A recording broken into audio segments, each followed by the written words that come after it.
feita na página do deputado Henrique Fontana, do deputado Patrus Ananias, na minha página, Paulo Teixeira, e também está sendo feita nas páginas da liderança do PT e do Partido dos Trabalhadores, né?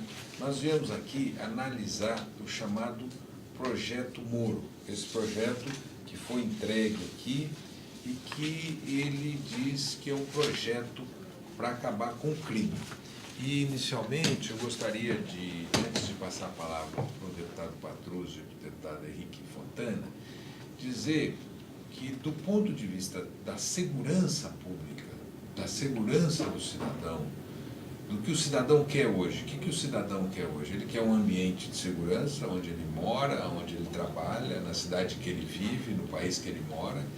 Ele quer também, no momento que ele for vítima de um crime, uma atuação pronta da polícia. Ele quer acionar a polícia para combater o crime no momento em que ele acontece, mas se ele não conseguir prevenir, nem combater o crime no momento que acontece, ele também quer que esse crime seja investigado, os responsáveis sejam identificados, a justiça haja no sentido de puni-los, não é?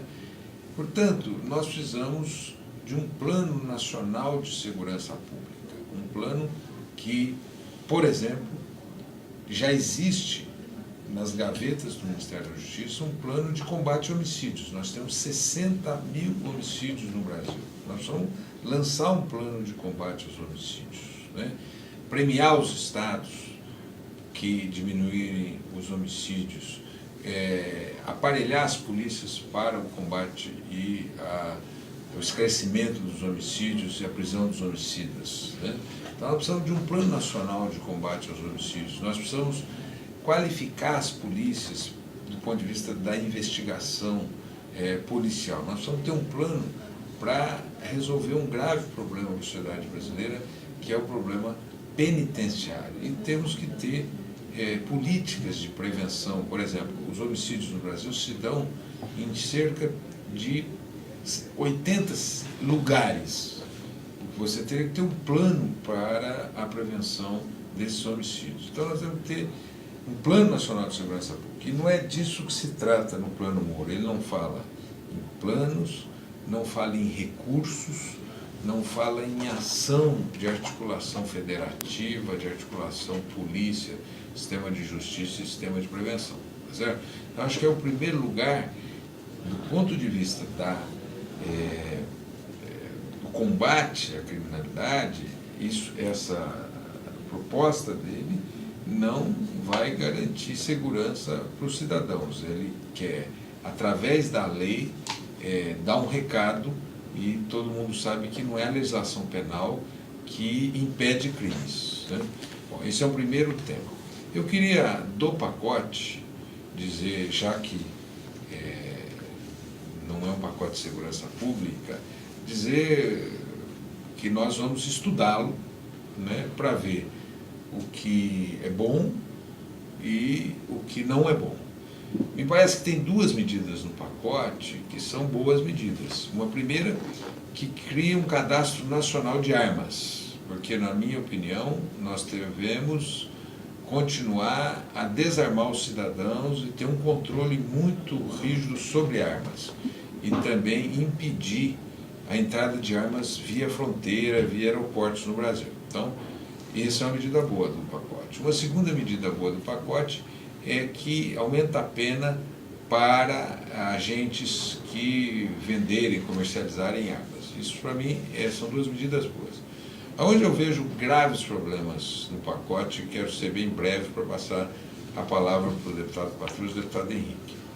O primeiro aspecto é uma promessa de campanha do Jair Bolsonaro para as tropas das polícias brasileiras. Qual que é a promessa de campanha dele? É perdoar o erro policial quando o policial mata, né? Hoje, num debate com o capitão Augusto, ele falou, não, você tem que ter a possibilidade de perdoar o policial que erra. Eu disse a ele, mas e o médico quando erra é perdoado? O engenheiro quando faz uma ponte errada e cai a ponte, ele é perdoado? Não é isso? O motorista, quando faz uma operação em alta velocidade e mata alguém, ele é perdoado? Não é? Então, hoje a legislação já prevê que o policial que em legítima defesa matar, ele tem uma excludente de licitude. Mas aí você tem que comprovar a legítima defesa, você tem que ter perícia técnica e dizer, olha, ali tinha uma pessoa que tinha um revólver, tem inclusive pólvora nas mãos dele, e por isso que o policial o fez. Nesse caso aqui, ele amplia de tal forma que você vai aumentar a letalidade policial, certamente. O Brasil é um dos países que tem uma das maiores letalidades policiais do mundo. No ano passado, foram mortos por ação de policiais 5.000 pessoas no Brasil. Normalmente jovens, negros, pobres de periferia. Né? E o que nós queremos é uma ação policial controlada, o uso controlado da força. A força, que é um monopólio do Estado, tem que ter um uso dentro da lei, num sistema democrático. Você tem que ter procedimentos. E, portanto, aquele policial que mata sem justificativa, esse policial não pode continuar nas forças policiais. O Rio de Janeiro teve um estudo de 2012 que demonstrou que 70% dos autos de resistência as pessoas já estavam dominadas. Elas perderam a vida na nuca, portanto por trás, e não tinham nenhum vestígio de pólvora na mão. Portanto, são meras execuções. E o Rio de Janeiro também mostrou que os autos de resistência se concentram em poucos policiais. Portanto, os autos de resistência hoje, eles protegem os matadores das polícias. Eles protegem aquele mal policial. Portanto, esse projeto aqui, ele traz, digamos, uma licença para matar.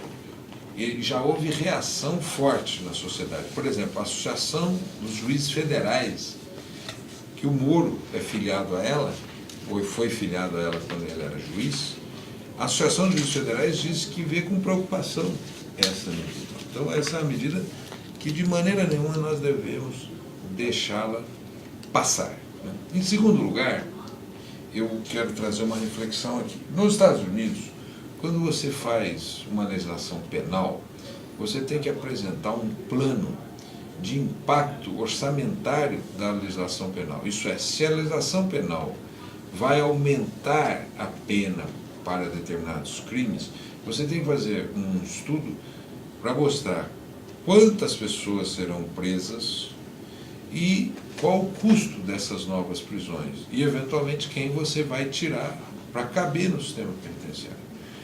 Aqui no projeto não tem nenhum estudo de impacto o impacto orçamentário para o aumento de prisões. E aqui ele mexe em progressão, mexe em direitos dos presos, inclusive contra a Constituição, né, sem nenhuma medida de impacto.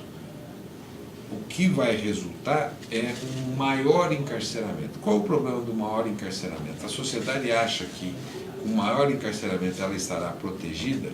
Ora, como ela estará protegida se a violência contra a sociedade parte do sistema carcerário? Parte do sistema carcerário. É o locus de organização do crime no Brasil. Um preso que vai por razões que ele não cometeu crime violento. Por exemplo, se ele foi ele foi condenado por tráfico. Então, ele é primário, não agiu com violência, foi condenado por tráfico. Né? Ele chegando no sistema carcerário, o PCC vai capturá-lo e, a partir daí, ele e a família vão prestar serviço ao PCC. Portanto, o sistema carcerário é o sistema que organiza o crime no Brasil. Então, eu queria trazer essas duas preocupações sobre o projeto que saltam os olhos em relação a medidas que, dentro do projeto, na minha opinião, não poderiam ser aprovadas. E passo a palavra ao deputado Patrus para os seus comentários e também para o deputado Henrique Fontana.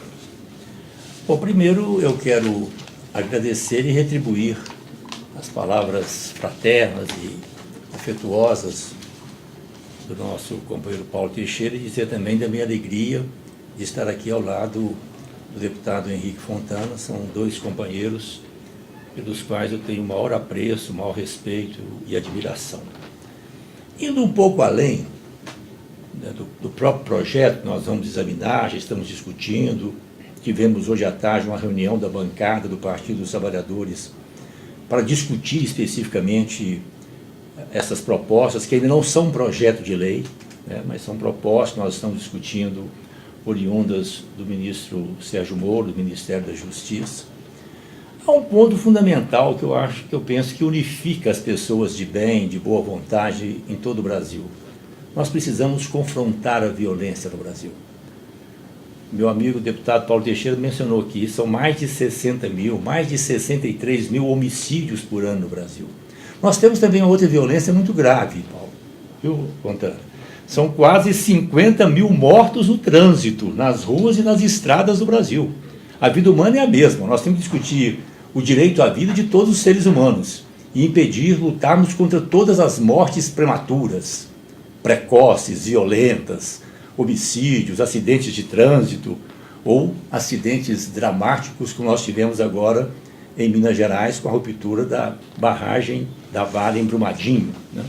Então eu penso que nós temos que colocar a vida humana como sendo um grande valor, nos coesionarmos em torno desse valor fundamental. Aí é claro que as políticas públicas de segurança pública são essenciais. Mas nós temos que pensar a política pública de segurança pública envolvendo a União, o governo federal, governos estaduais, governos municipais, a sociedade, mobilizarmos as igrejas, escolas, universidades, um grande movimento contra a violência. Nesse sentido, eu penso que nós no Brasil tivemos duas boas experiências, talvez outras, mas duas que eu marquei bem. O SUS, o Sistema Único de Saúde, e um outro que eu participei mais diretamente, que foi a implantação do SUAS, do Sistema Único da Assistência Social. Eu penso que nós deveríamos pensar no Brasil um sistema único de segurança pública, envolvendo o governo federal, envolvendo aí as Forças Armadas, proteger efetivamente as fronteiras nacionais, impedir, né, a circulação de produtos que alimentam o crime organizado, né, um controle maior das nossas fronteiras terrestres, o Exército, fronteiras marítimas, a Marinha, né, também no ar, né, a Força Aérea Brasileira, participação efetiva da Polícia Federal, participação efetiva dos estados, das polícias militares estaduais, polícias civis, uma ação integrada. Porque o que nós queremos, e disse bem o Paulo aqui, não é encher as cadeias, nós queremos acabar com a violência. E isso é possível. Uma experiência que me marcou profundamente. Deputado federal recém-eleito em 2002, eu fui convidado com mais 4, 5 companheiros para passar uma semana no Canadá. Conhecer o sistema canadense, sistema federativo, sistema de saúde, segurança pública, sistema previdenciário. E nós tivemos um encontro, isso me marcou profundamente, em Toronto, com a autoridade policial. Eu, inadvertidamente, perguntei para ele, quantos homicídios vocês têm aqui por dia? Ele me olhou espantado assim, estava falando, por dia? Nós temos aqui 2, 3 homicídios por ano. E não são por assalto, não, infelizmente são questões, briga entre pessoas, interesses, 2, 3 no máximo. Então é possível sim, nós construirmos no Brasil, com a participação efetiva das pessoas também, né, uma sociedade a serviço da vida. Esse é o valor fundamental. Tem que combater a violência, sim, tem que ter a polícia, tem que ter ações efetivas, né, mas nós temos também que criar uma cultura da vida.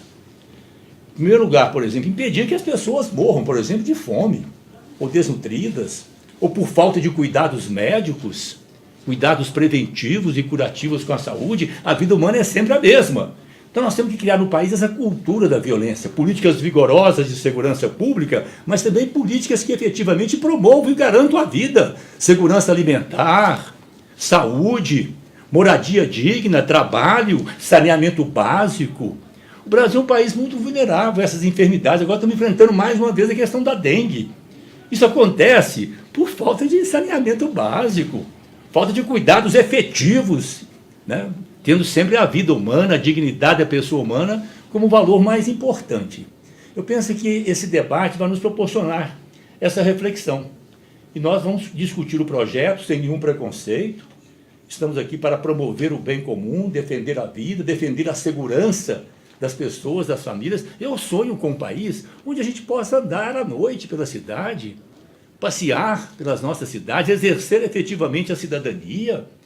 Realmente nós temos que confrontar essas pessoas que matam, que roubam, que assaltam. Não podemos aceitá-las, não. Temos que confrontá-las, mas numa linha de políticas também que incorpore outras dimensões. Então é com esse espírito que nós vamos debater essa proposta e vamos construir também uma proposta efetiva de segurança pública para o Brasil, mas uma política pública de segurança no sentido também da cidadania, né?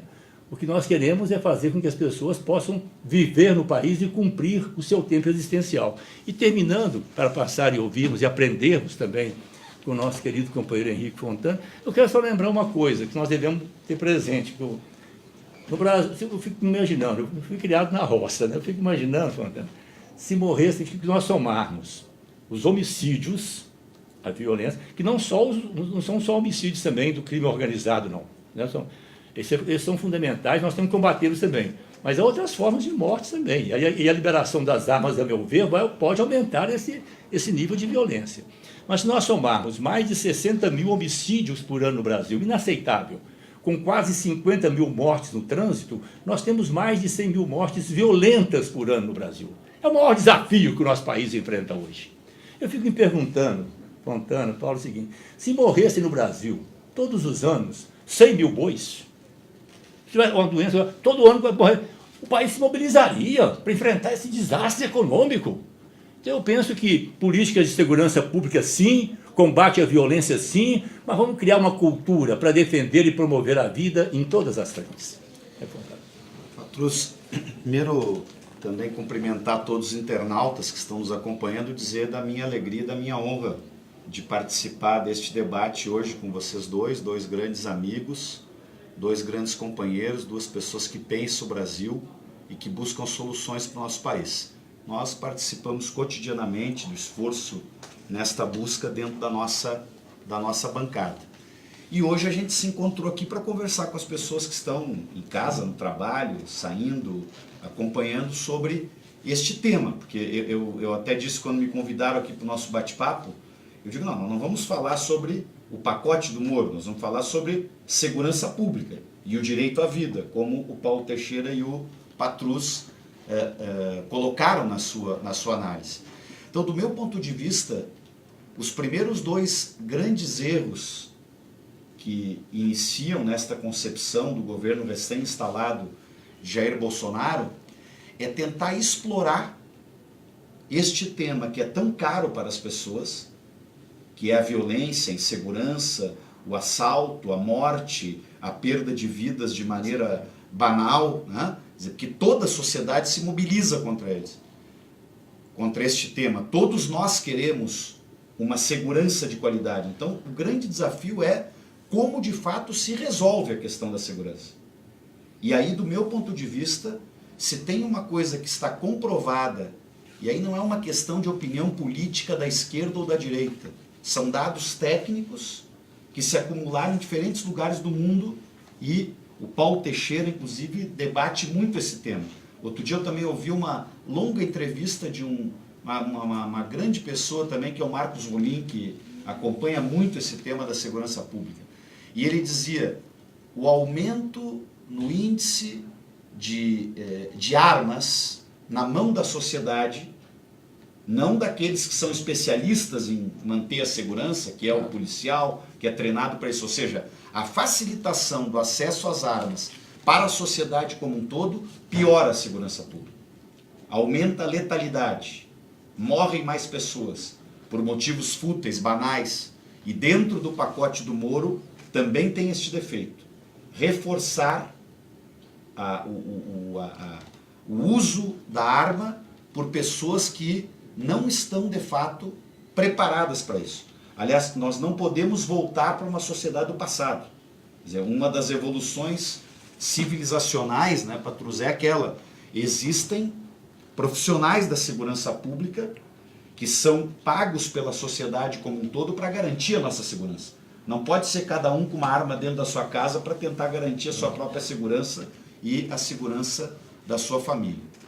E a outra questão é que este pacote, e isso eu vou reforçar, porque o Paulo Teixeira e o Patrus também entraram, ele não traz uma política efetiva de segurança pública. Ele modifica determinados pontos da lei, alguns positivamente, nós vamos votar a favor, evidente, de alguns deles, mas até parece, quando a gente ouve o debate de propaganda do atual governo, que está com 35 dias de instalado, e aliás é um governo de muita propaganda, e se vê que ele chegou sem um projeto efetivo para implementar no país, econômico também, e de outras áreas, mas vamos hoje nos cingir aqui a segurança. Até parece que nós caímos nessa situação de insegurança que a gente vive hoje no Brasil, porque faltava mudar aí 10 ou 12 leis. Que mudando estas 10 ou 12 leis, nós passaremos a viver num paraíso seguro. E não vai ser isso que vai acontecer. Não é questão, como dizem alguns parlamentares que apoiam o governo Bolsonaro, parem de vitimizar a questão Não, mas o componente social que gera insegurança, o desemprego, a falta de renda, a falta de condições dignas de habitação, etc. Óbvio que nós três e qualquer pessoa de esquerda como nós defende também uma política de segurança com uma polícia ativa, bem remunerada, tecnicamente preparada. Tudo isso tem que fazer. Mas não adianta nós contratar 2 vezes mais policiais, duplicar o volume de armamento na mão desses policiais e continuar criando um apartheid social no país de desemprego, de pobreza, de situação onde o crime organizado vai lá e contrata o nosso jovem que está desempregado porque ele não consegue uma colocação numa sociedade excludente como a nossa e o crime organizado paga para ele R$3.000 por mês para ele se incorporar no crime organizado. E ele não está naquilo ali porque ele é criminoso. Ele está naquilo ali porque é a forma que ele encontrou de ganhar a vida. Então nós temos que discutir esse tema. Isso, inclusive, hoje eu não pude questionar o ministro Moro, porque não foram poucos que falaram, mas digo, qual é que é a proposta de inclusão social do governo?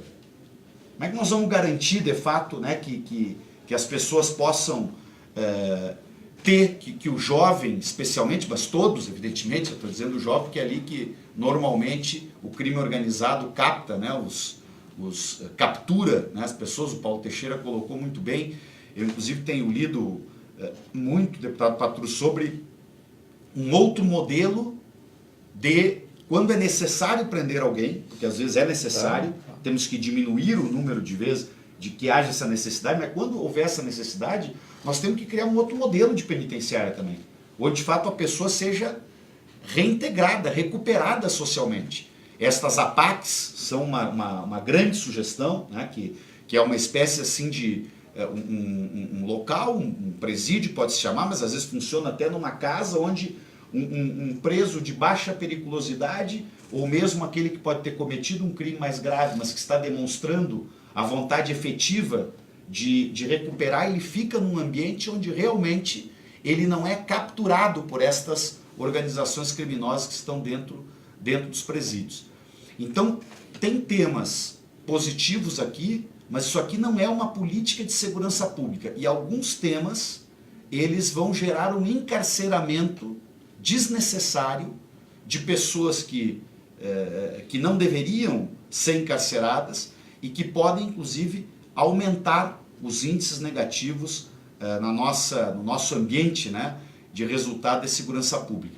Por último, reforçar um dado que o deputado Paulo Teixeira colocou. Ao longo dos últimos 4 anos, o nível de letalidade das polícias, ou seja, casos de morte no enfrentamento em situações de criminalidade, aumentaram bastante. E a segurança da população não aumentou. Então, a outra tese que o grupo hegemônico do governo Bolsonaro defende, que precisamos aumentar o uso, né, da força policial, facilitando a situação de uma letalidade para combater o crime, não é o que os dados técnicos indicam. Então, nós temos que ter muito cuidado com aquilo que vem como propaganda, e nosso papel aqui vai ser defender coisas corretas que estão no projeto, mas mostrar, sem medo de um populismo na área da segurança, que o populismo é aquela, para traduzir essa frase, né, que às vezes é aquela coisa, a gente pega um problema que é sério, que angustia, que preocupa todo mundo, e propõe uma solução bem simples para ele. Parece que vai fazer aquilo ali e vai resolver o assunto. Para problemas complexos, infelizmente, soluções complexas. Então, o nosso caso vai ser alertar para algumas simplificações que estão nesta proposta aí de mudanças que o pacote do Moro trouxe aqui para casa. Acho importante, né? Depois eu vou perguntar para o deputado Patrus, deputado Henrique, algum aspecto que eles eventualmente se lembraram após as suas falas, né? Eu me lembrei de um, né? Que quando você discute segurança, esse governo tem colocado o seguinte: não pode ter moleza para bandido. Eu também acho que não. Agora, como é que você não dá moleza para bandido? Em primeiro lugar, é prevenindo.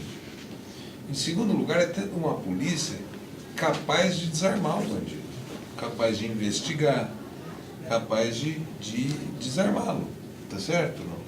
Então, um plano de segurança, ele teria que melhorar a qualidade das polícias brasileiras, investir muito.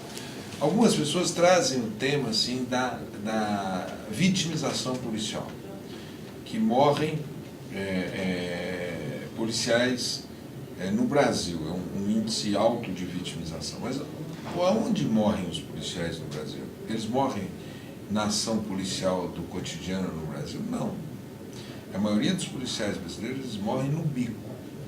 Quando ele vai fazer a proteção da padaria, ele vai fazer a proteção do supermercado, ele vai fazer a proteção da indústria, num contraturno da atividade policial. Nós precisamos melhorar a remuneração dos policiais para eles não precisarem fazer bicos. Tá certo? Tem que ter programas habitacionais para os policiais, né? Então, de um lado, nós temos que armar a polícia para a polícia desarmar os bandidos, tá certo? Ter uma articulação muito forte, temos que desarticular as organizações criminosas, recuperar o governo sobre os presídios. Hoje, quem governa os presídios, com raras exceções, esse modelo trazido aqui pelo Fontana é um modelo exemplar da PAC, que é lá do estado de Minas Gerais, do Patrus, né? Mas no meu estado, por exemplo, o estado só controla o presídio de fora, só no policiamento externo. Quem controla o funcionamento do presídio é o crime organizado. Então, se entra um preso novo, que foi preso por uma razão ainda que ele não agiu com violência, na hora que ele entra no presídio, quem vai lhe dar papel higiênico, quem vai lhe dar sabonete, toalha, quem vai dizer quem pode visitá-lo ou não, é o crime organizado. E ele passa no primeiro dia a ter uma dívida. E eu achava, contando em Patrus, que ele ia pagar a dívida no dia que ele chegasse novamente na sociedade. Eu achava que era isso. Pior, né? Recentemente, uma mãe me disse que não. Na medida que a pessoa se integra ao crime organizado, que ele aceita as regras, a família também se integra. Então, a família, às vezes, ela vai incorporar bens, ela vai fazer trabalhos, né? E, portanto, é muito grave esse estado. Tem vários livros aí.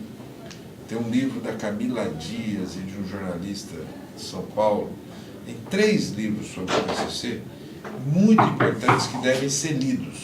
Então, eu sugiro que todo mundo possa se debruçar sobre esses livros, sobre o crime organizado. Assim, eu queria relembrar isso. Nós queremos autoridade no combate ao crime, mas nós não queremos que fique lavando, enxugando o gelo e retroalimentando a violência, como hoje se faz no Brasil. Eu lembrei, Paulo, de 2 pontos, depois da minha fala, pegando um gancho na sua sugestão. Primeiro, a importância dos serviços de inteligência. Eu aprendi nos meus tempos de roça, onde passei minha infância, minha juventude, que quando uma árvore começa a apresentar sinais, frutos podres, as folhas começando a envelhecer antes da hora, o problema quase sempre está na raiz da árvore, tem que cuidar lá embaixo, né? Tem que ver o problema geral, não apenas do fruto, da folha, do galho, que apresenta os seus problemas, né? Então, na verdade, a questão do chamado crime organizado, que infelizmente desorganiza tudo, né? tem raízes profundas, tem interesses poderosos, né? Tem gente graúda envolvida nisso. Então é preciso identificar também onde que estão os cérebros, onde que estão os pensadores, os organizadores, os mentores dessas organizações criminosas. Que, a meu ver, inclusive, aqui fazendo um ressalvo, com todo respeito à proposta do ministro Sérgio Moro e com as discordâncias claras que nós temos, especialmente no que diz respeito ao julgamento e à condenação política do presidente Lula, sem fundamentação jurídica, mas de qualquer maneira com respeito devido, ele, a meu ver, presta uma homenagem às entidades criminosas. Ele lista a proposta dele, né, e relaciona. Elas foram para o código. Assim, uma coisa inaceitável. Quando eu vi aquilo, eu achei também. Então é preciso realmente identificar quem está por trás.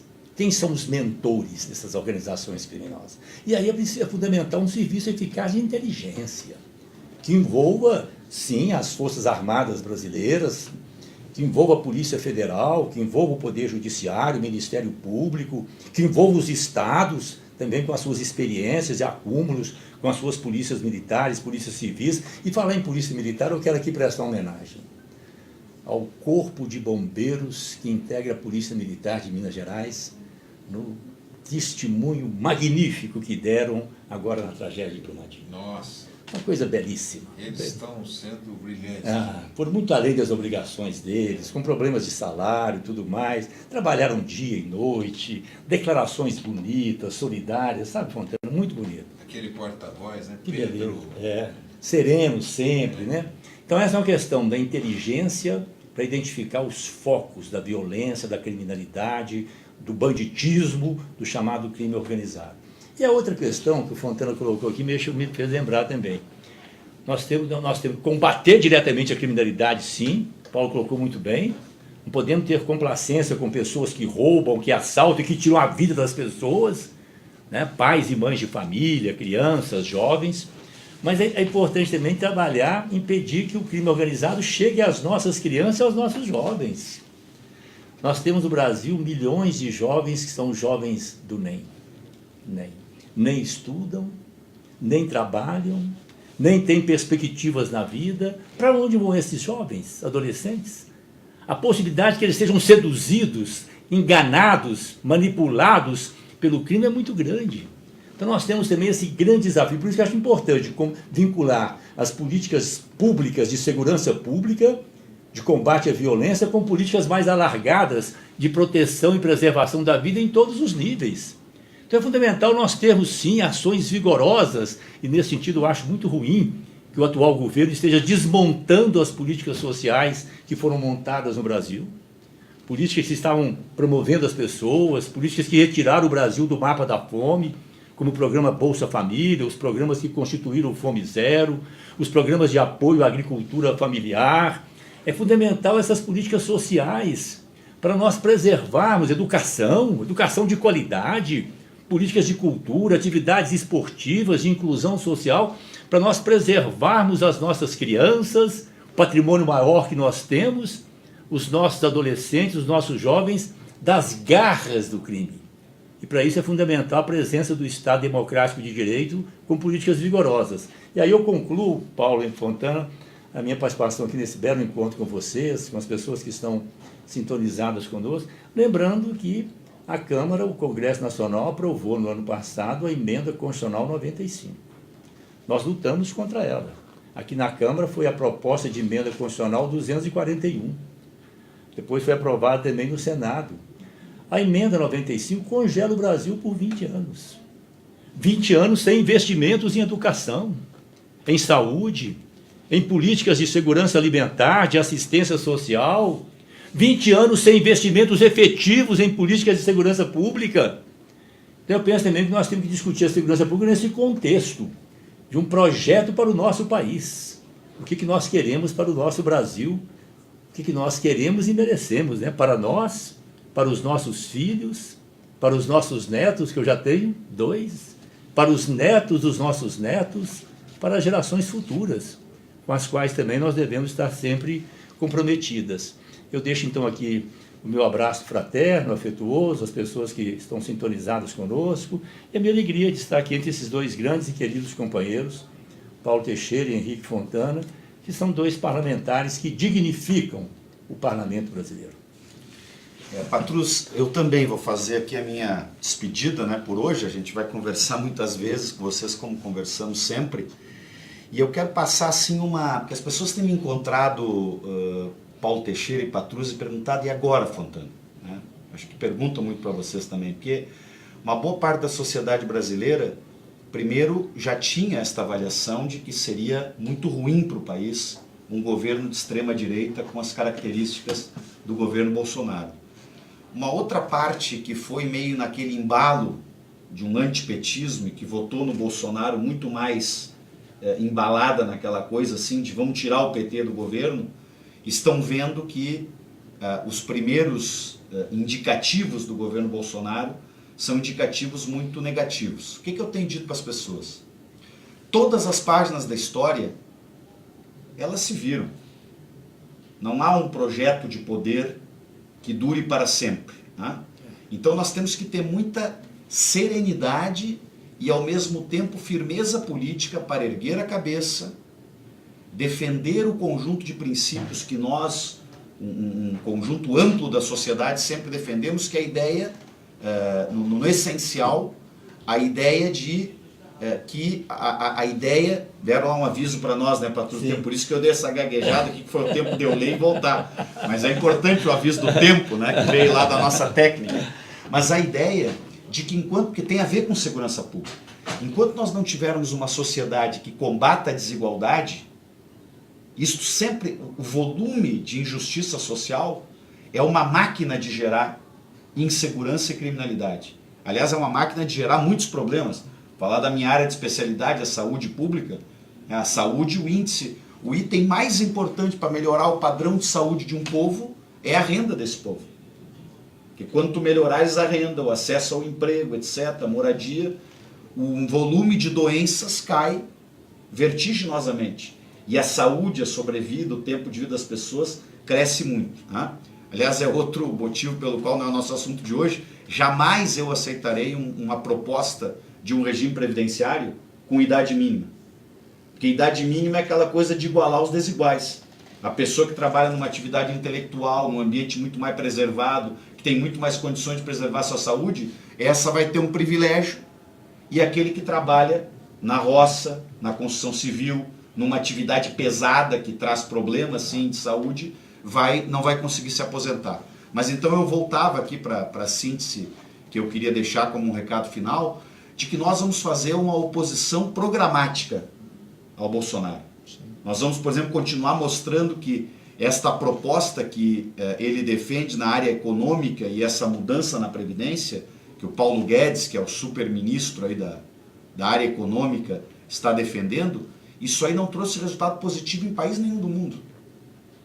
A ideia, por exemplo, de um programa amplo, geral e irrestrito de venda do patrimônio público, acompanhada de uma precarização do regime de previdência, porque isso que eles estão chamando na mensagem que o presidente Bolsonaro enviou para cá, Paulo Teixeira, eu tive cuidado de ler esta frase, vamos dizer assim, de uma hipocrisia total. Ele diz assim que vai modernizar a Previdência e que vai haver a poupança de Previdência de cada trabalhador. Isso se chama regime de capitalização individual. E aí eu pergunto para quem está nos assistindo em casa, provavelmente uma boa parte dos que assistem até tem uma condição econômica melhor, mas como é que um trabalhador que está desempregado, ou como é que um trabalhador que ganha um salário mínimo, que não tem condição muitas vezes com o dinheiro que ele está ganhando nem de alimentar corretamente a família dele, garantir um acesso à cultura para a família dele, como é que ele vai separar um dinheiro para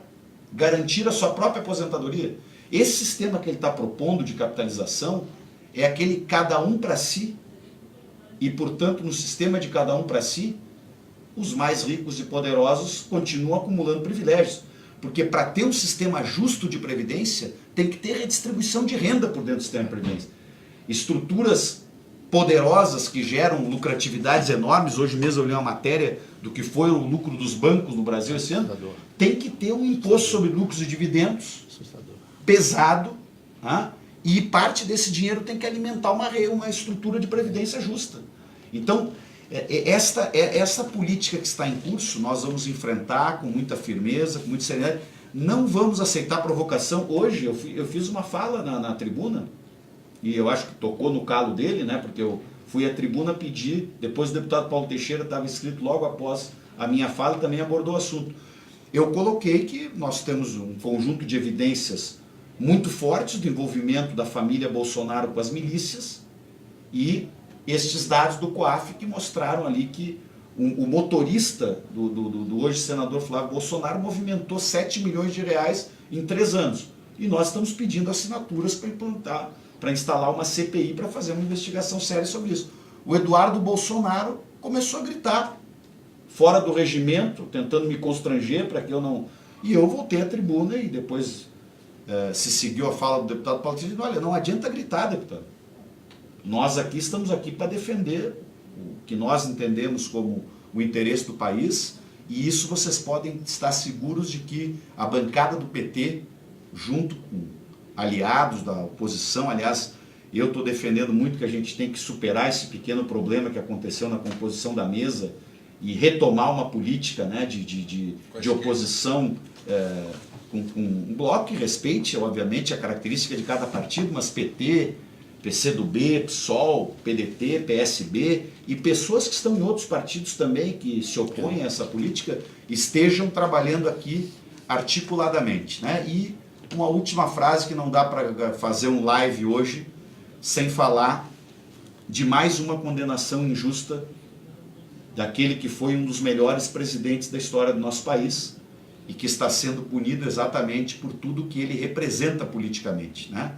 Pela transformação ainda insuficiente, mas profunda que ele fez neste período. O Patrus contribuiu com muita qualidade como ministro, porque foi, das últimas décadas da vida do nosso país, um dos maiores processos de inclusão social da história do Brasil, dá para se dizer, inclusive, né? De inclusão educacional, de melhoria, de distribuição de renda, etc. E tudo isso mexeu com a estrutura de poder do país, garantir o petróleo para os brasileiros, como estava previsto no nosso projeto, né? O petróleo do pré-sal, e por tudo isso se instalou todo um processo de luta política, de golpe que enfrentamos, e o presidente Lula, infelizmente, por ser um grande líder e o presidente que abriu esse cenário, está pagando esse preço. Mas também aí eu tenho o meu otimismo comigo, e ele está muito sereno enfrentando esta injustiça toda. Nós vamos virar essa página da história e em um momento a justiça vai se voltar a fazer. Então, destaco aqui que hoje a juíza, né, que substituiu o Sérgio Moro, que é do mesmo time ali que se montou lá na Lava Jato de Curitiba, condenou o presidente sem apresentar um único documento de que o tal sítio, que é de um amigo do presidente, que ele frequentou muitas vezes, obviamente, por partilhar esse espaço quando era presidente, inclusive depois de ser presidente, num convívio com este amigo, transformaram aquilo num crime, né? E eu vejo uma série de coisas, né, que nós acompanhamos, que vimos, que aconteceram, cujas investigações não andam. Não vamos falar sobre isso hoje, só quero me solidarizar aqui com o presidente Lula. Eu, igualmente, imagino também que, com certeza, o deputado Patrus, e essa condenação está no contexto de tirar o Lula da disputa. Eles desencadearam vários processos para prendê-lo, condená-lo em segundo grau, para retirar a possibilidade dele disputar a eleição. Então, é a condenação daquele que perseguiu para ser ministro da Justiça, que é Sérgio Moro, que trouxe essa proposta aqui, né? E termino, quem quiser fazer alguma reflexão, pode fazê-la por meio dos nossos e-mails, dep.henriquefontana@câmara.leg.br, dep.patrusananias@câmara.leg.br, dep.pauloteixeira@câmara.leg.br. De passagem, o Patrus aqui esbanjou o fato de ser avô de 2 netos. O Fontana também é. Eu ainda, infelizmente... Eu ganhei do Patrus, eu tenho 3 netos e um 4º netinho que está no forno. Ah, que beleza. Está com 5 meses de forno aí para vir a qualquer parei hora. nos 2. E eu ainda não cheguei. Vai chegar só. Gente, então, muito obrigado a todas e todos que nos acompanharam nessa transmissão. Obrigado à equipe da liderança da Câmara, tão competente, as nossas assessorias aqui presentes, e um grande abraço e até a próxima transmissão que nós faremos. Um grande abraço, muito obrigado.